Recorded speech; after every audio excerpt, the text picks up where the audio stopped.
You're watching New Car Spin. I'm your host, Brian Grant, and this is the Toyota 4Runner TRD Pro. So as I do this video, I'm going to actually take some photos. You can kind of watch all this happen at the same time. There's a good shot. So check out my Instagram account, New Car Spin, and be sure to follow me there for updates on what I'm driving, because I post cars I'm currently driving on New Car Spin before I post them on YouTube. This apparently is some property that used to be a trailer park. I was going to take it off-road. However, the trail here is, I could do it in the 4Runner.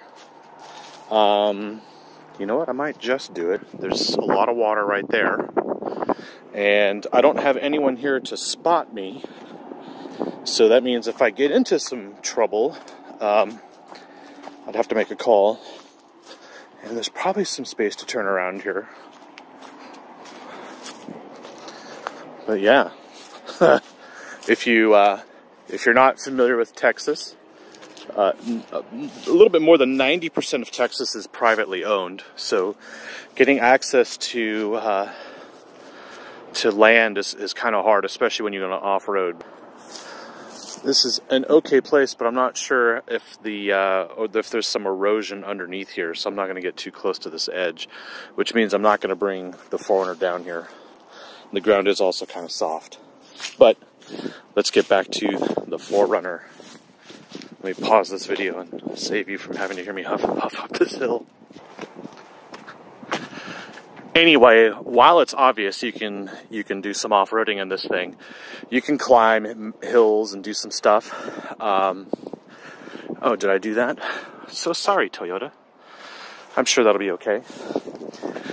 The TRD Pro is really an upscale version of the 4Runner. So this here, actually, let me take a photo of this. Like that. Photo. Let's change that. There we go. So it has like Fox shocks and all this other stuff underneath it, and it's beefed up, and it's got it's pro exhaust, and it's really tuned for high-speed off-road.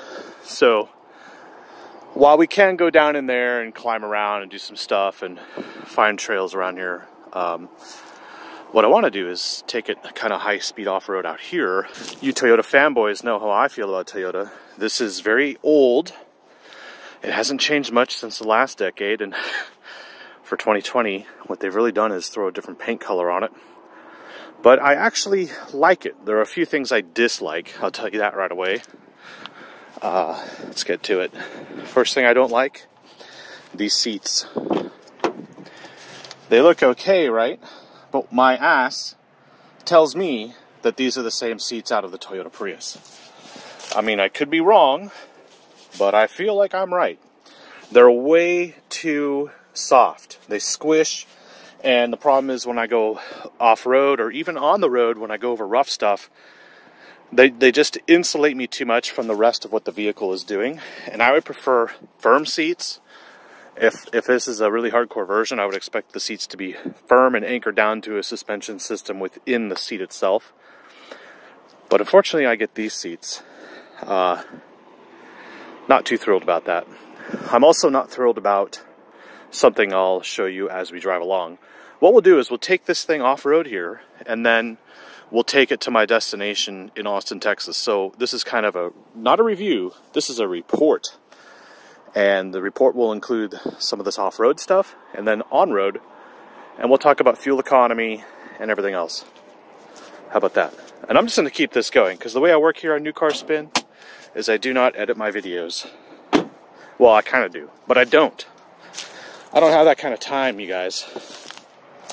I am super, super busy. So the TRD Pro has like this hood scoop in here. Ah, damn. This is hard to do with one hand. And I thought it was a 6-cylinder. It sounded like a 4-cylinder, but no, it's obviously a 6-cylinder. As you can tell, they put the 6 pots on there. It's a V shape, so that's pretty cool. And you can tell this was at an off-road event before they lent it to me. So thank you, Toyota, for lending me another Toyota, even though the Toyota fanboys hate me. This is just proof that You know, we need to get past all the Toyota fanboys. And I'll reason this for you. Let's close this. Yeah, it's got a good front end. It's very aggressive, very mean, very selfish looking. It's kind of cool. This is made in Japan, but is it really reliable? Really? Because if it is so damn reliable, why buy a new one? Why not buy a 10-year-old one? Prove me wrong and go buy a 20-year-old 4Runner. I mean, obviously you can't get the TRD Pro, but you'd be saving a lot of money buying something 20 years old. And prove me wrong that reliability is what this is all about. I think this is right up there with a Jeep Wrangler Unlimited Sahara, or maybe the Rubicon, as far as your off-road, like, turnkey vehicle. But this has something the Wrangler doesn't have, which is a large trunk space. I do like that there's no powered trunk back here either, because it's just open and shut, and you don't have to wait for anything. It's kind of old school, and I like that. That's the only old school thing I really like. We have tie-down points. There's a spare underneath, right there, and which means it's a little bit muddy and all that stuff. We got a JBL sound system. You can tell by the subwoofer in there. These seats obviously fold. You can see how wide it is in here because it's an older structure.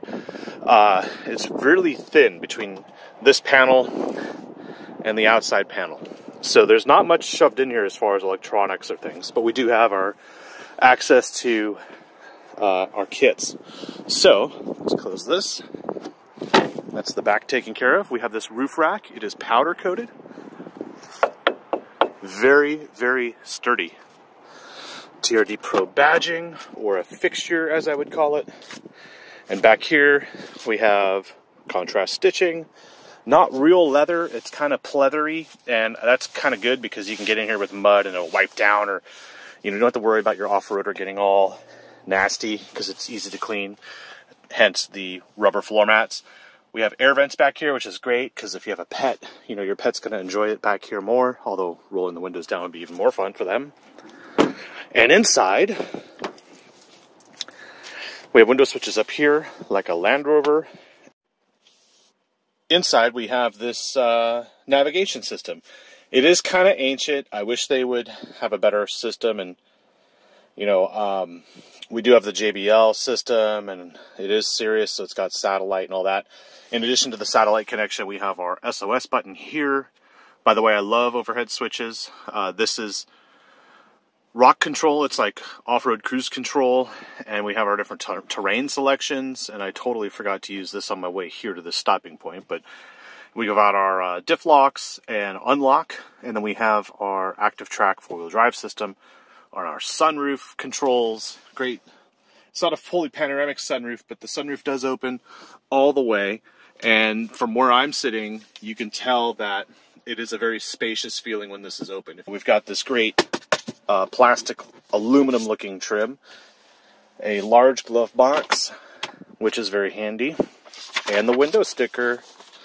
Okay, so this is a 2020 4x4 TRD Pro V6, and you can tell the government ratings on it show how old this vehicle is. It's made in Japan, and this color is called Army Green. Fuel economy is not that great either. You can tell how old this vehicle is based on the fuel economy and the safety warnings. But, you know, it's reliable, right? So anyway, the standard equipment is the 4-liter V6, and the options here are one of the best options I've ever seen on a car, right there, dash cam. And that dash cam is right there. So you have your SD slot, and then you have a switch that allows you to record audio or not record audio. And if you look at it, it's very integrated. Oops, sorry. It's very integrated, it's very sleek, and it turns on whenever you turn on the vehicle. I'm not sure exactly what the function of it is. Like, is it going to pull telemetry, like your speed and all this other stuff from your dash and overlay it onto the camera? I don't know. I haven't read the specs on it. I haven't even found the manual on it. Although, speaking of manuals, that's just kind of way Toyota is with all their stuff in here. Let's get rid of that. Okay, so that is the best option you'll see in a vehicle, and it's only $499. That's great. You don't have to pay an installer. You don't have to buy a camera, you know, like do a bunch of research. You just add that option and boom, your car has it. We have a delivery fee and a total price of $51,419 if my camera decides to focus. There it is. So yes, you'll see there it says Toyota Motor Sales USA. This is the press card that they gave me, and I know you fanboys love it when I tell you the truth here about your Toyotas. Toyotas aren't just for Toyota fanboys. Toyotas could be a vehicle that you could cross-shop. And one of the coolest features, which is pretty retro in my mind, is this button here, which actually rolls down that back window, which is awesome. That's a feature that is only specific on, really, Toyotas. Alright, you can't take the doors off like you could on a Jeep. You can't take the top off like you could on a Jeep. And we've got some faults in this vehicle, which I'm going to show you later on as we drive along. So let me just start it up. Okay, the beeping there you hear is from the dash cam. And our navigation here, which is not that important right now. If I go to turn that down, I've just got Pandora playing. Somehow I have jazz going, I don't know why. But let's go to apps. With our apps, you see that we can do remote connect, and we can have Wi-Fi in this vehicle. The way the press cars work is they don't activate this stuff, but it would be great to show it how you would work with it. But unfortunately, just like as a journalist or press car guy, I don't have that kind of time. But definitely check into their apps, which is really cool that you could do that in a 4Runner. That's sort of bringing it up to date, but the rest of it, as far as the interior and stuff, will need some updating in the future.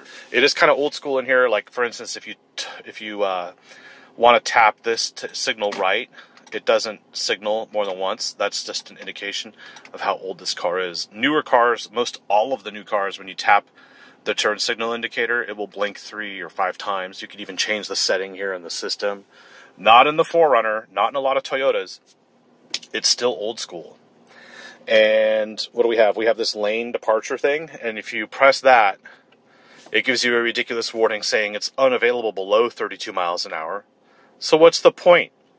And then when you use it on the highway, it doesn't correct your steering. It just beeps to let you know you're crossing a lane. So you see that little green icon in there. The lighting here is terrible. There you go, the green icon. You can turn that off right here, which I suggest you do. Yeah, it's radar cruise. You can see that with the car there. This might be your distance setting for that, which makes sense, but doesn't make sense because a lot of the newer cars have the cruise controls here and then audio. Like this steering wheel, basically, I'm trying to tell you, is sort of a mess. You can pull it back, and now you're in 4 high, and you can see there it's electronically changing stuff. I don't know why you need a manual selector to let it actually use the electronic lockers.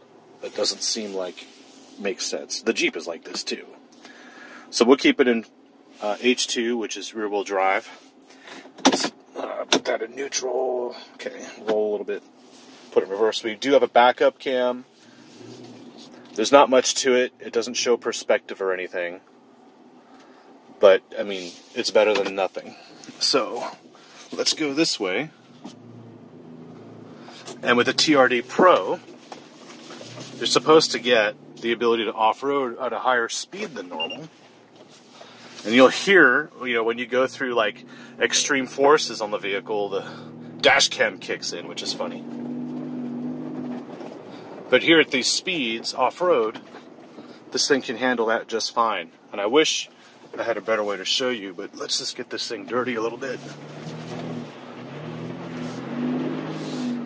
Of course, I did look around this property before doing a little bit of high-speed stuff. You never really want to go high-speed without knowing what's under all this water, because that would be a disaster.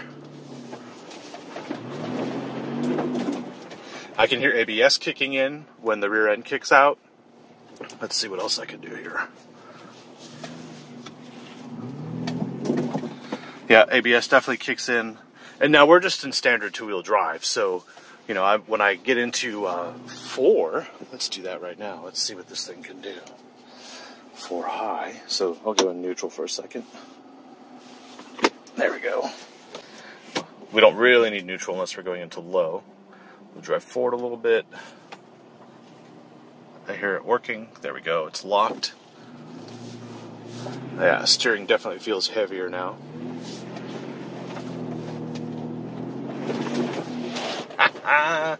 You know you're doing it right when that happens.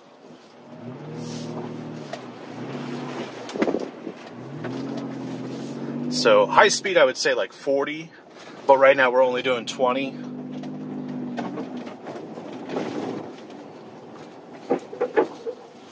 And obviously we're, oh yeah, kicking off the stuff again with the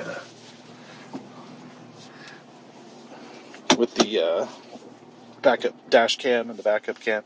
So we only have 2 cameras on this vehicle. It doesn't have like all the advanced systems that the Land Rover would have. The Jeep doesn't have it either, but like, you know, you could probably, I would say, get a base version of these and then load it up with the suspension you want and all the tech you want with a more updated advanced system, and you might be better off than getting a TRD Pro. But the thing is, a TRD Pro is turnkey. You can just do this right out of the dealership.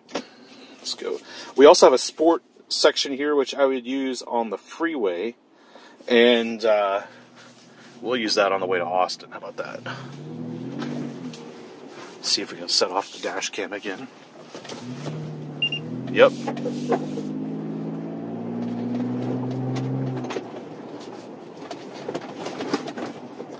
Yeah, it takes it pretty well.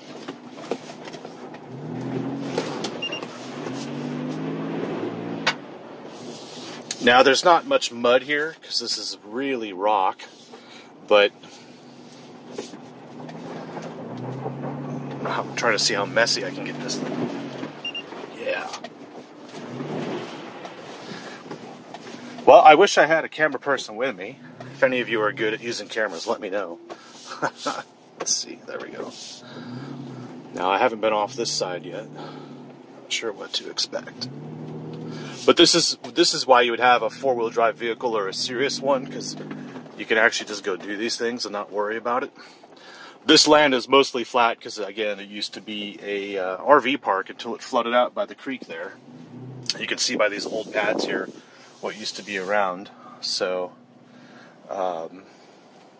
that way is just there's like a ditch over there, so I can't really go that way. Although there is a trail. Let's try that trail out.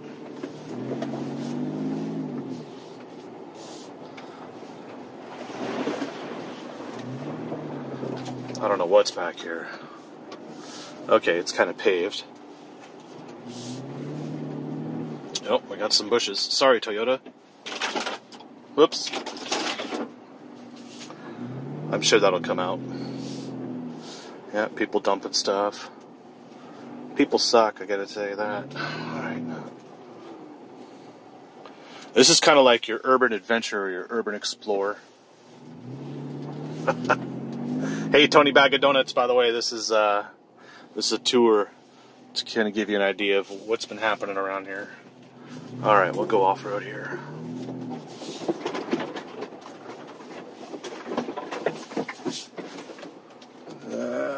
Do I want to go down that? Nah, I don't think I want to. Okay, we got our backup cam. You notice it's not beeping at anything. There's really no parking sensors going off. And all you really get is a camera, which I guess is good and bad. You know, when you off-road, you don't need sensors going off. But, you know, it doesn't tell you the wading depth or anything. Oh, that doesn't sound good. Alright, so surprising for how urban kind of this is. It definitely is amazing how overgrown everything can be when you just let nature take its course. But obviously, being unpaved is different. Let's see. It's being different. It's a different characteristic than it is in gravel and off-road, where you can actually feel like everything's working.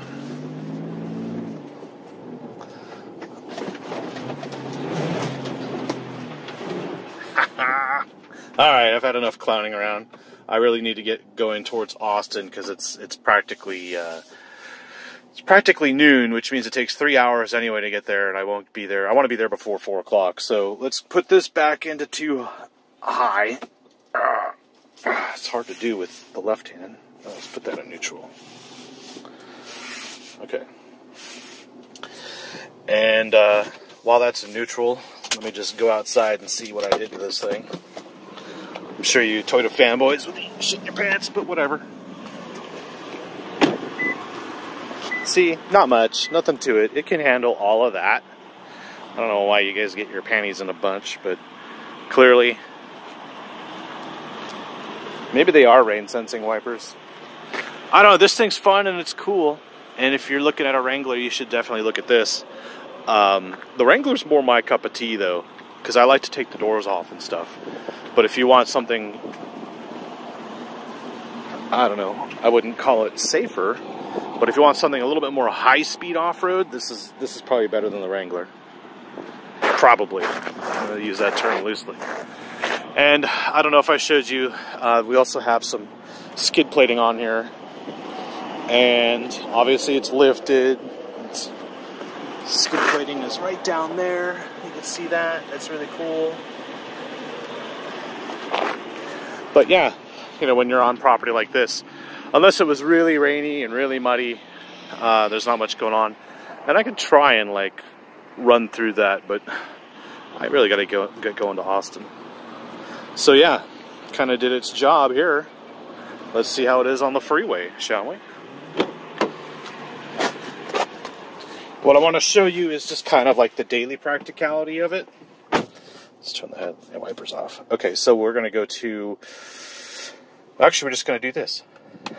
Before you start, consider viewing the available video tutorials or voice training functionality. Select the Do Not Tell Me Again option if you do not want this reminder again, or just push the talk button to continue. The tutorials and training will always be available from the... Okay. Get directions to Austin, Texas.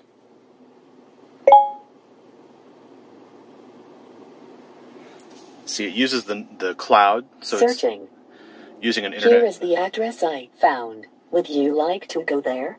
Yes. Starting guidance. So it uses an internet connection to go find it. So I'm not sure if this navigation is actually a database in the vehicle, or if it needs to use the internet to find the location you want to go to.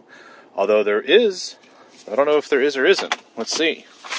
Apple CarPlay or Android Auto. Is there any of that in here? Let's see. Yes, right there. It says Android Auto and Apple CarPlay right there. This third line from the top of the screen.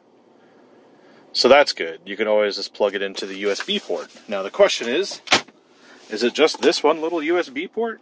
There's just one? Of course, we have our little 12-volt charging, and there's a little tiny cubby here and a little tiny cubby here. And then there's a space here, which is ideal for a wallet.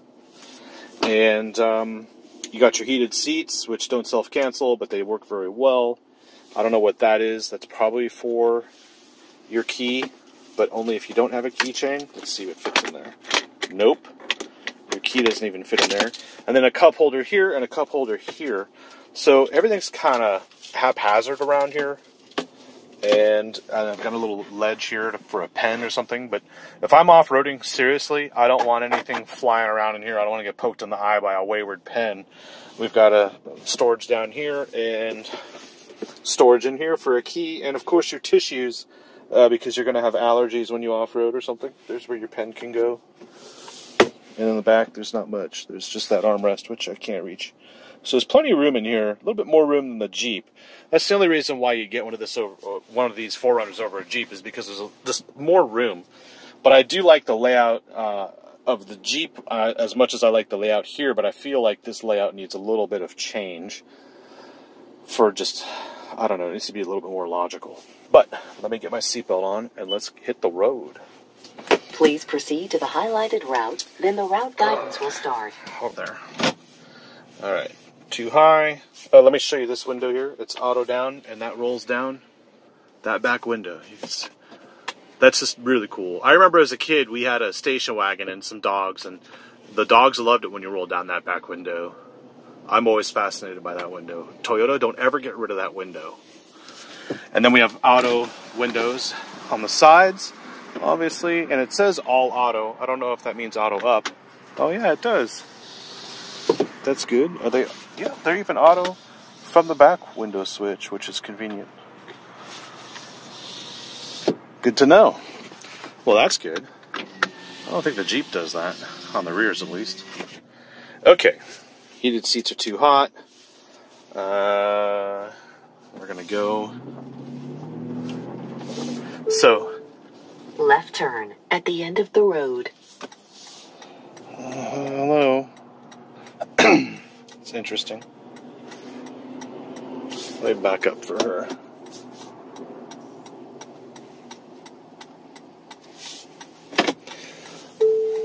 I'm not in Dallas. Left turn at the end of the road. Tony, I don't know who she is, but she was passing through from under the bridge, as you noticed. I didn't hear anything. I didn't do it.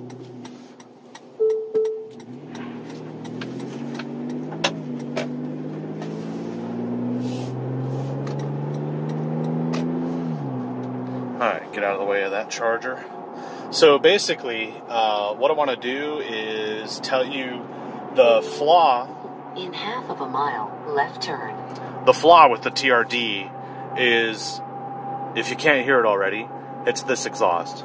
Because I could live with everything this car comes with from the factory except for this exhaust. It sounds like a fart can. And if you're in a rough part of town, what this really reminds me of is an old Ford Explorer with a shot exhaust system. It sounds like they took an exhaust system and like put some rusted out holes in it to create this hollow sound. And it doesn't make it sound sporty at all. This doesn't sound like something I would pay extra money for. So I don't know if there's a way to get it without the TRD exhaust, but I would also say maybe you can get the SR5 and then kit it out with this suspension. But really, it makes no sense to me. Also, you'll notice I didn't make any changes here to the off-road setting when we had that traction control thing going on off-road, but we didn't do anything too serious around here. But we did kind of go fast, and that's what I like doing, going off-road. And if you can't get anything on the hood, you're not doing it right. So while we're at this red light, I'm going to pause it, and I'll catch back up with you on the freeway. Let me reset the trip odometer here. Okay, now we're all zeroed out, and we'll see over the course what our average fuel economy is and our average speed. I'm not looking for a speed record. I'm not looking for a fuel economy record. I'm just looking for like what the average can be. And then keep left onto I-20 West. Maybe I'll just keep this rolling for a minute or two. You can see what the acceleration's like, or passing, because we will have to pass this big boy. This is not Dallas, by the way. Keep left onto I-20 West. So we're near I-20, obviously. Proceed about 4 miles on I-20 West. So this is really just like a town that you would just be passing through between Dallas or Fort Worth or anywhere else in Texas. Like, I wouldn't be stopping here for anything specific. Like, that's not a chiropractor, that's for sure. Alright, cars are coming. Everything's going to be happening here at once. I mean, people will be moving for that big boy anyway. Okay, and I'm going to go for it. Floored.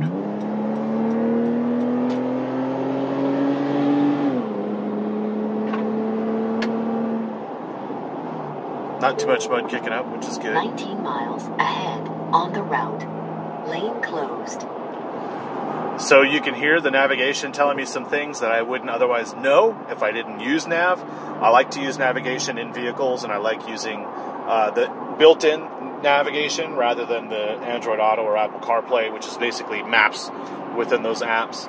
I like this system that that is built into the vehicle. It provides much better integration, especially when you can have it on your center display here too.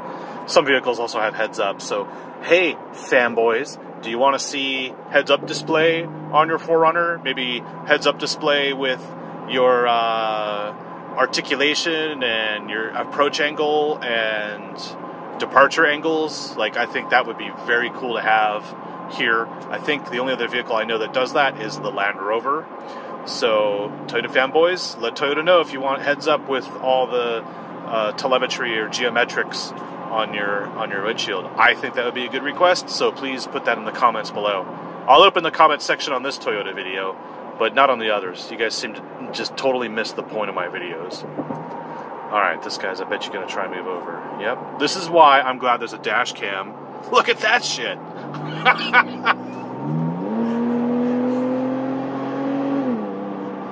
Alright, let me get me out of here.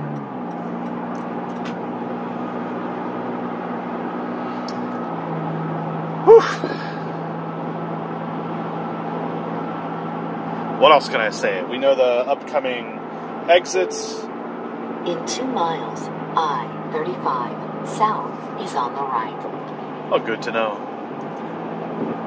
So what we'll do is we'll just put some miles on this vehicle. What I mean by we is you and I. So thanks for coming along on this road trip. And I'll check in with you probably when I get to Waco. We'll just see what the fuel economy's like. And you can tell right now I'm really not a fan of this exhaust. It just sounds like a old piece of crap Ford Explorer with shot exhaust. And I don't know why I would pay money for that. Also, it doesn't sound like a 6-cylinder, does it? You don't hear anything up front. You don't hear the engine at all. You hear the exhaust in the back. You hear the exhaust back there. This droning exhaust sound is going to drive me crazy. Now that I've said it, I won't have to repeat myself about it again. But you will take note. Keep left onto I-35 south. Okay, that's what the nav looks like too, by the way, which is nice, because there's a lot of confusion here in Texas with all these roads and all these ramps, as you can tell. South. Texas loves concrete. A lot of people come to Dallas and they go, dude, there's so much concrete, I don't understand. But the concrete, look at this. If you're from Los Angeles, the concrete's not that big of a deal. But, I mean, DFW is a really special place when it comes to concrete. It is insane. Yep. All right. Take note there, 16.7. We're supposed to get 19 on the highway. I'll try and be a good boy, but the speed limit is 70. Speed limit also does not... Oh, yeah, there it is. It's right there. You can see your speed in the map as you drive along. I don't know how...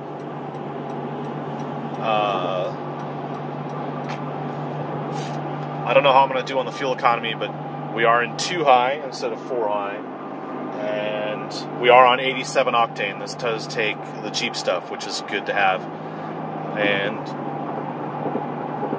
oh, one thing too, the last thing here, the archaic Toyota-ness is right there. There you go, the clock, which used to be an option on things like the Toyota trucks. And I had a Toyota truck. I had a 1992 Toyota truck with a 22RE 4-cylinder engine and a manual transmission. So don't think I absolutely loathe Toyotas. There's no blind spot warning in here either, and I'm not sure if there is an option, but it didn't come on this, and press cars are usually loaded so I can show you all the features. There's not a feature I can show you in this one. That's what I'm smelling.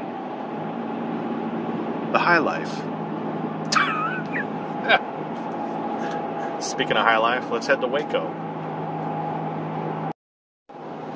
Okay, we're moving right along. I'm 70 miles from Waco, and what I want to note here is I was on a call, and obviously on speakerphone through the system here in the vehicle, and the exhaust is really drony on a call. It's not that they hear it on the call, but I have a hard time hearing people. Right now I've got the radar cruise set and everything, and we can adjust the distance here with this button, right?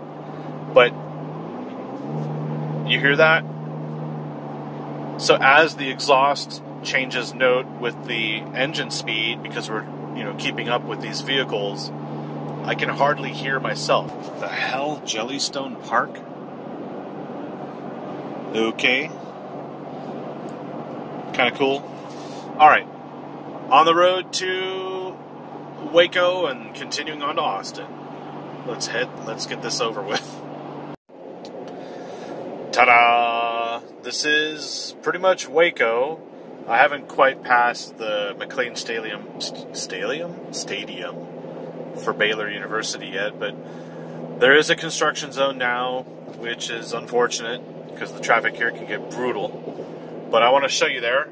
19.5 miles per gallon average, and you'll see my speed was 69 giggity. There's not really much wind noise in here. There's no real clue that you hear any kind of penetration into the A-pillar or anything like that, which is good. There's no noise coming from the mirrors. You can see their design looks pretty car-like, not really truck-like, and I think it reduces a lot of the turbulence from the wind along the windows. So we have standard glass. We don't have safety glass or dual glazing, but it's quiet in here, quieter than the Jeep. I'll say that. The Jeep Wrangler's a little noisier.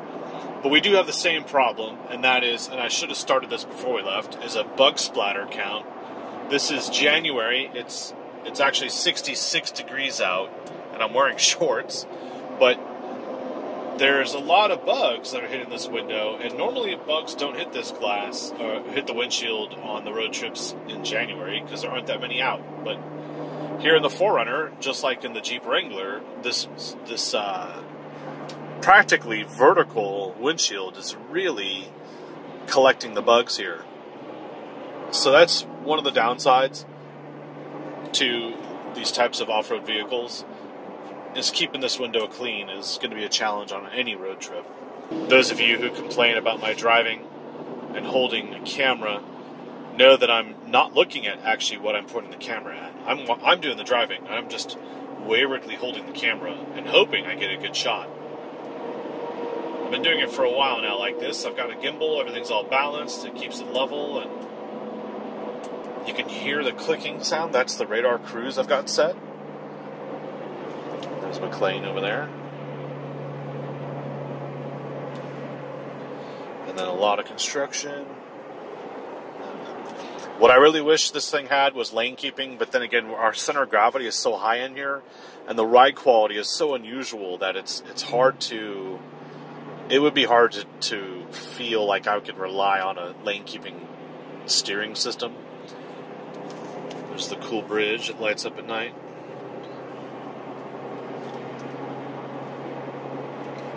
They're really building up here in Waco. Everyone credits that one show with Chip and Joanna Gaines. They're basically the royalty of Waco. I've never really been to their location, the Magnolia Cafe or anything, but a lot of people go.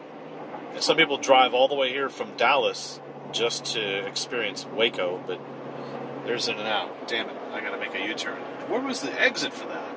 Holy frickin' A. This is outrageous construction. Alright, there's Baylor. I'm gonna make my U-turn under the freeway and then get back to you after I have my lunch. But there's the stats, and you see it's gone up a little bit, 19.8, because we're slowing down here in this construction zone. So I'm pretty impressed that a V6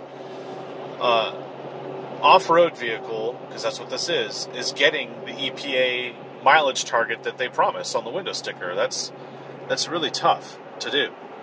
And I was able to do it without a problem. Now, granted, I've been using the radar cruise, and what I found is if you hold down this radar cruise stalk and activate it, it can actually go into regular cruise control. You'll see it says hold, and that gives you regular cruise without the radar sensing.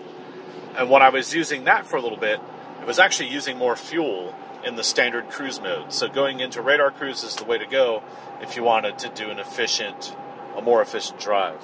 Wow, I'm starving and I can't even think right. Okay, get off here, flip around, head back. There really aren't too many quick lunch options that are great. Let's go. Again, this is where the high-speed off-road thing comes in handy. Although there is a lot of body roll, it just leans. And it sounds like a four-banger. Doesn't sound sporty or fun at all. Next right, and then right turn. So drony. Man, this is like off-roading heaven over here. Next right, and Roads. then right turn. I guess I am getting on the freeway. This is just a terrible construction zone. Exit 335A is on the right. And This is then why acceleration's make a legal important. U-turn ahead. Acceleration in Texas is really important. And you definitely don't want to be the slowest car getting on the freeway when one of those are behind you. Luckily, I have a 6-cylinder, not a 4-cylinder. Alright, we'll go one more exit.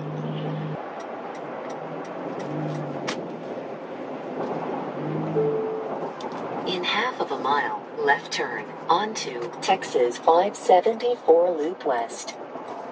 You know, basically in Texas, the fastest car has the right-of-way. You know, everything getting off the freeway has the right-of-way onto these lanes. And power is very important. Like, Next left at the next traffic light, and then left turn. at the next traffic light. Blah, blah, blah, blah, blah, blah, blah. Ding, ding, bong.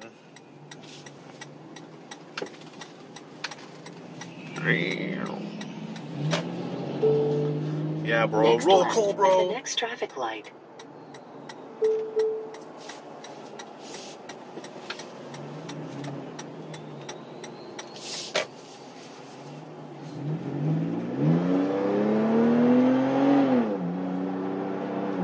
This thing reminds me a lot of the Chevy Colorado with the way it drives and the fuel efficiency you get when you go over 74 miles an hour. That's cool. Never noticed that part of Waco before. You can even get the cool shot. I don't even know if I got it. The way this thing rides, it's like supple, sort of like a Kia, what is it? The Kia, the new one, Telluride. Keep left onto I-35 South. That's impossible. I love refusing orders. That's the best part. Like, I'm not gonna listen to this, and I don't have to do what you say. You can easily redo everything, and I'll just keep doing my thing, and then you keep thinking for me. That's the best way to do it. This thing has a ride quality of the Kia, whatever it was, not the Sportage, not the Sorento, the Telluride, but it also is like the Chevy Colorado, which is funny because there's one behind me in there, in that rearview mirror. There you go. So, I just really dislike this exhaust, man. Not my thing.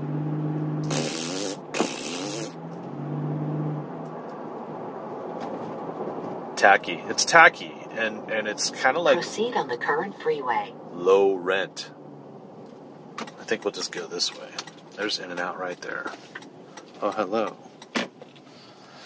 Tattoos, huh?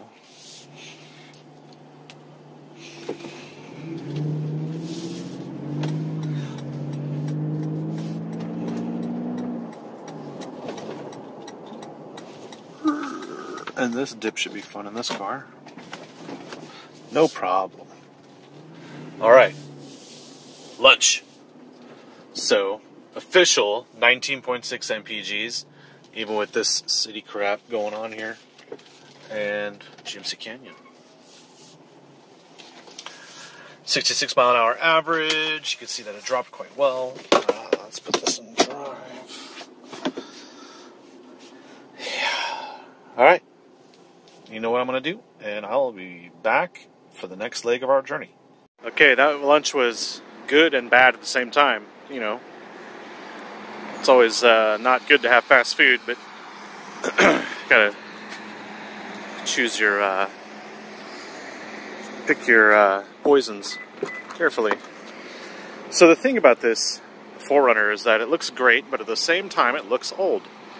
At the same time, I'm sick of hearing everyone saying "but at the same time." I say it all the time, and I hear everyone else say it all the time. But at the same time, how about this? It looks great. Yet simultaneously, it looks old because it's been around for a long time. So it's not really new. It's new. It's a 2020, but it doesn't look like it. And that's the problem with Audis. Audis seem to like morph over time, but not really as much. So your new Audi in a year or two starts to look like just the same old Audi that's been out for like 20 years. So kind of have that same thing with the 4Runner. It's hard to tell if this is a 2011 or a 2020. I mean, that's 9 years, and they really don't. I mean, maybe beyond the door handles and the trim and wheels, and I mean, it's not that unique over time. Which begs the question: why would you want a brand new 2020? Maybe for the latest tech, but it's not the greatest of the latest. But it still is here. All right, let's hit the road. Car's on, and we're gonna keep this. We're not gonna reset the trip odometer. We're gonna see how the whole trip goes. The navigation continues on with where we were, so it's gonna tell me still how to get to Austin because I never canceled it. So even though I got out of the vehicle and back in, it's saying, hey, you still have an hour and 40 to go, 102 miles. You get there at 2:45, which is great because it's 105 or 106, depending on which clock you want to look at. That's confusing. I never noticed that before. And over here is the temperature of 66 degrees, although it feels a lot warmer than that. It's great to be wearing shorts in January. So let's hit the road. We'll see if I can get to 20 mpgs. I highly doubt it. I'm going to try and get my average back up to 69, maybe 70, and get you a status. I don't know where I am. I'm there. I'm right there. It's about to rain, I think. So I wanted to, I guess it's not. Well, that'll be good. Because I don't want it to rinse off all the dirt. I want to see how long this thing can stay dirty. I got a week with this, and I want to keep it dirty. I know, it sounds weird. By the way, and before I forget, you can get a snorkel on this. But if you had the snorkel, which goes against that A-pillar on the outside, on the passenger side of the vehicle, you cannot use a car wash with the snorkel. So they don't have a snorkel on this one. And I'm wondering, if you have the snorkel, can you actually drive it on the freeway in a downpour if you can't use it in a car wash? So I'd like to know that. Also, I got a text message and I read it, and then you're able to do a canned message, which, funny enough, like, you see it says an hour, 19 minutes left. I was able to use an automated reply here by selecting a response message, and it said I'm driving and will be there in approximately 81 minutes. So it used the navigation to determine how many minutes I would be driving, and it allowed me to actually select that just on the screen here to respond to somebody's text message. That is a great, handy feature to have, which is another reason why I use the built-in navigation systems on all the vehicles. That's much more convenient than the Uconnect system and the Mercedes Me, or whatever they call it now. I think Toyota did a good job on that one. I would show you how it works, but then it would show my contact list, and then you'd see all the people I know, and I wouldn't want you to see that. I also wanted you to know that there are different ways you could show the map on here. And, not that one. That one. So I can display the map in different ways. So if you don't like that big panel, which is the freeway exit list, which takes up a lot of the screen space, you can change it to any one of these types.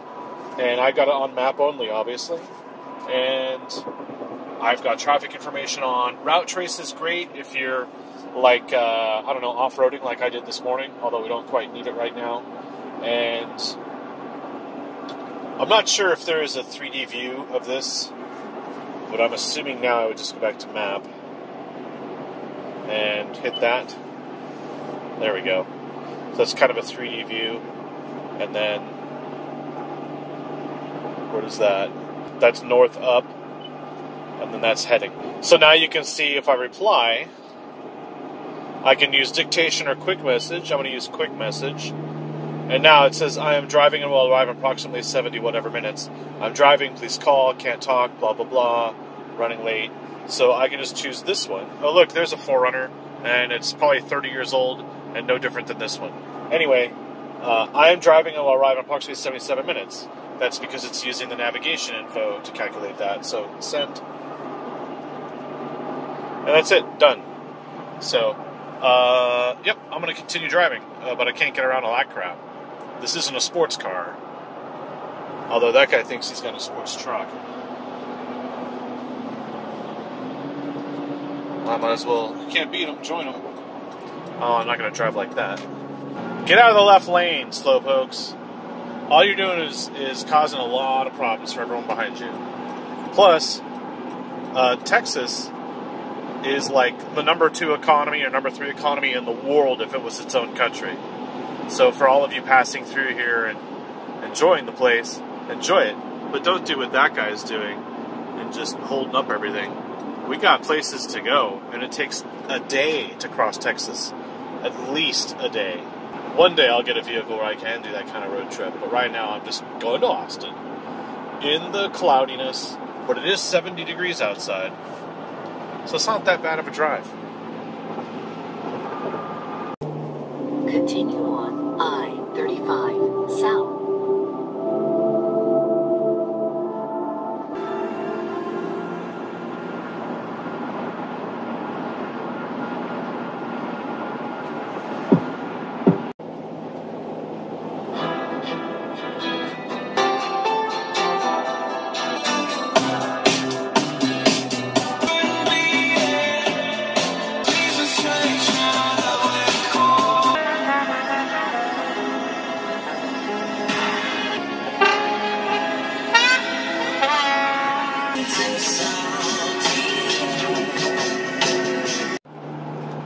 I'm in a place called Round Rock, which is between Pflugerville and wherever.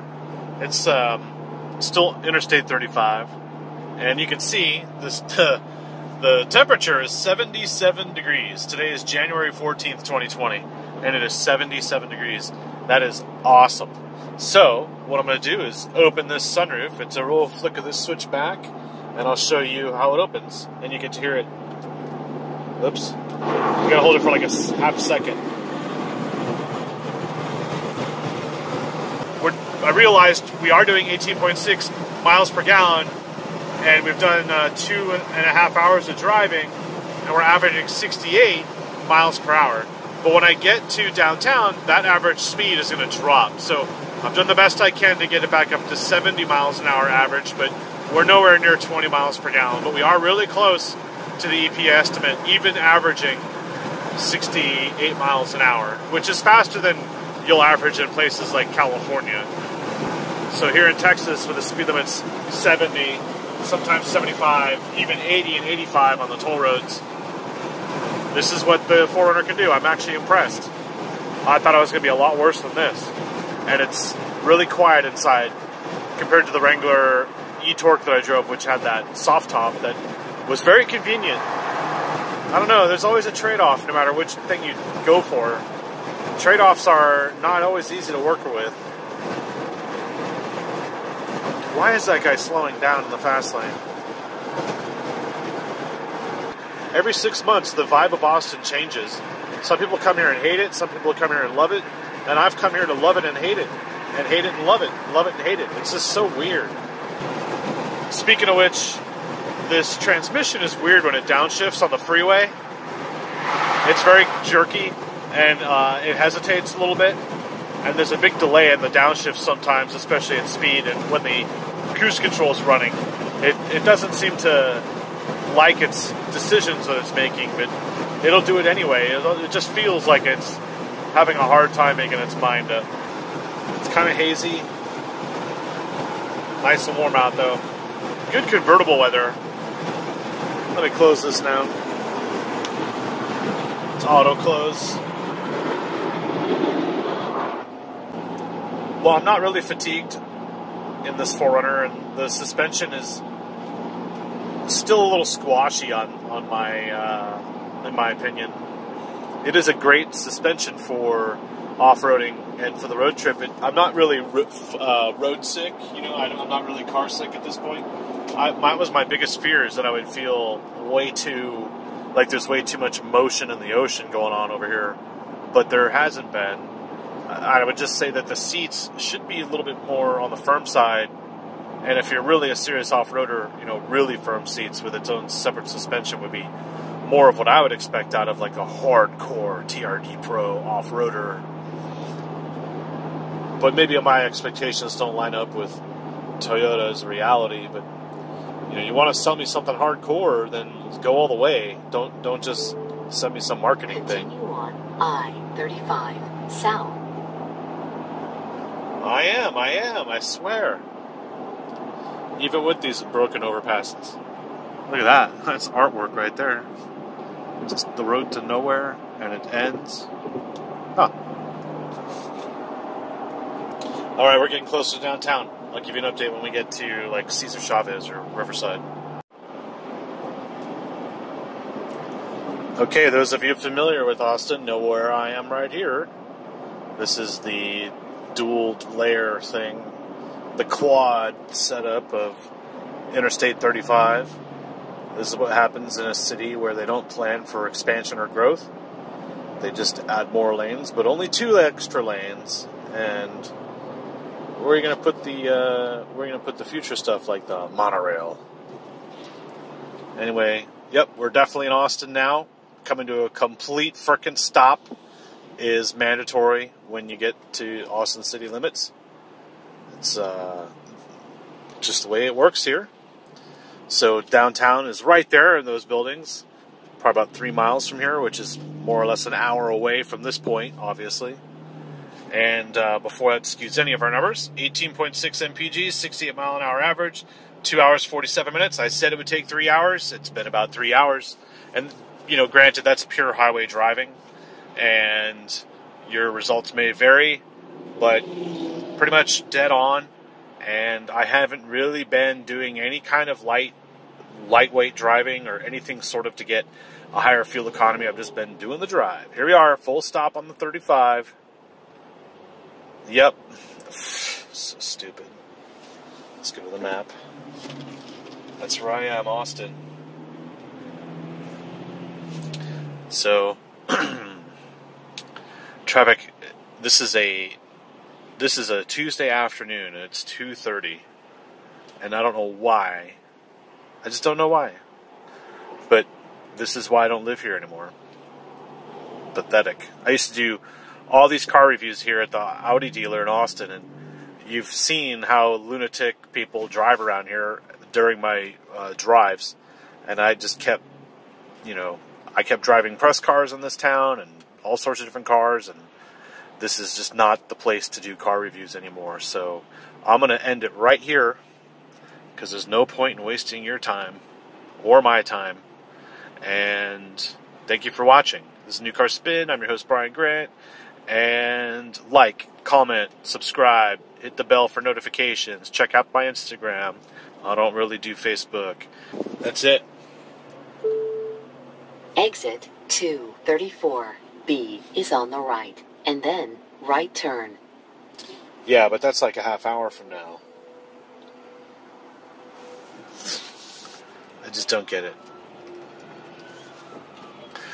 Also, I don't know why they haven't done a Prius-style hybrid version of this.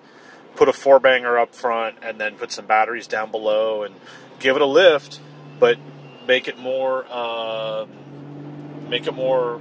don't know, efficient in the city. Why can't they pull that stuff off? This is a pretty popular vehicle, pretty robust. I'm not going to say anything about safe or reliable or dependable or eco, but I'm sure the next generation 4Runner is going to be so much better. I don't know though. Maybe they're just going to give up on this.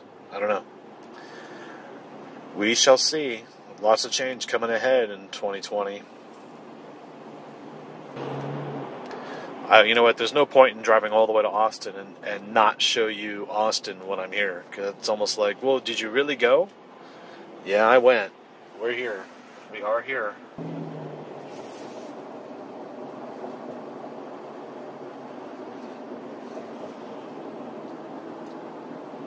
The capital of Texas.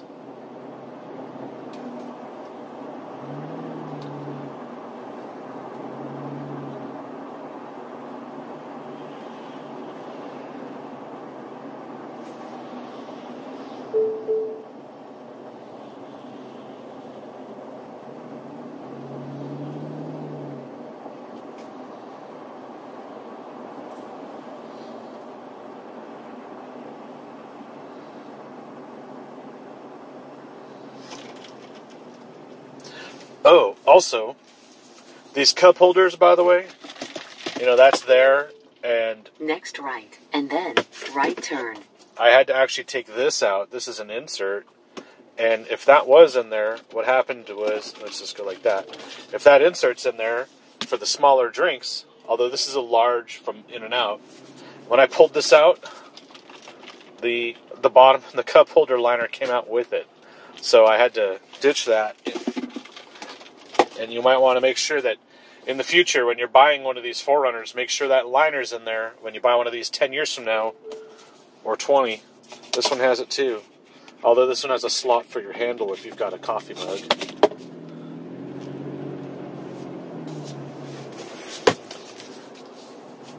They do need to reorganize this interior a little bit, and definitely need to unclutter the steering wheel. They got work to do. It's nice. It's decent. The materials are... Keep right, and then right turn. Not indicative. They don't scream $51,000 at all. They scream $22,000. In 9/10 of a mile, exit 232B is on the right. No! I'm just going to cancel that. Yes. What I would say is, out of all the Toyotas, besides the Supra, this is probably one of their better ones. Probably. And I use that term loosely because, I mean, it's not perfect. Also, now that I'm done with my road trip, I did want to note when you get out of the vehicle, you will rub against this. So I would suggest maybe getting a side step door sill thing, because you're going to get dirty getting out. I don't know why. Maybe they can change that design for the door and have the lip come under it so you don't get mud and muck all over you. Maybe Toyota? Or just the optional bars, which would then, of course, oh no, it wouldn't really mess over your breakover angle. No. Definitely get mud guards and all that stuff. Even with mud guards, actually, get the side steps. Highly recommended. Well, before I go, there's one thing I want to mention. The throttle here is very lazy. It's not very responsive at all, but that really helps in stop-and-go traffic like this. I'm in Austin. It is a Thursday, and it's only 3:40 in the afternoon, and this is what it looks like on a daily basis. It's a little early. Normally, Carmageddon hits at 4 o'clock, but, you know, we're a little early now. But the throttle input is very old school on this 4Runner, which means when you're in stop and go, it's not responsive, so you're not like ramming into the car behind or in front of you. You're able to just smoothly apply some throttle and get going in a very, very luxurious way, I'd say. And there's a 4Runner too. It's very easy to drive and stop and go, except for the fact that the cruise control, which is radar cruise, you can see right there, when you set it, which I have set, it doesn't work below 32 miles an hour. So if I was to hit resume, which is toggle that up, it doesn't do anything. Nothing's happening. So if I hit set, what happens is nothing happens.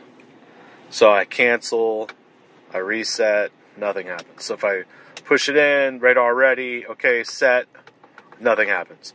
And that's because below 32 miles an hour, the radar aspect stops, which is backwards from what I expect, and this is what most Toyotas do. I would want stop-and-go cruise in stop-and-go traffic. There's no point in having radar cruise on the freeway if it doesn't work in situations like this, because now you're reliant on it. So let's just say you're going 60 miles an hour, it starts slowing down, then it hits 32. What does it do? It lets go of the brakes. And then you have emergency braking. So there's 32 miles an hour, and then there's oh shit. So between those two, it's up to you, which makes no sense. Like, it's not in the name of safety, as Derek from There Will Be Cars noted. He said it makes no sense to have all the safety stuff, but then have a 3-star crash rating on a vehicle and consider that safe. He's right. So that's something to consider. I like the throttle input. Some people may say it's not responsive enough, but I like it. I like that you can bury your foot in there to get more power out of it. But in conditions like this, it's adequate. It's better than actually most new cars these days. I just wish they would not have these seats in here. If they were to do better seats, that's actually my gimbal case. If they were to do better seats and fix that exhaust and give me real radar cruise, this would be on my best cars I've driven playlist. I don't really mind all the cheap plastic and the 1, 2, and then the screw hole that's covered here, and all the little things that they do in here to cut corners and the different texture, hard plastic here, from here. You overlook all that because of what it can do. But now that we're moving along even faster than before, wow, look at these breakneck speeds. Well, I'll let you go. Thanks for watching.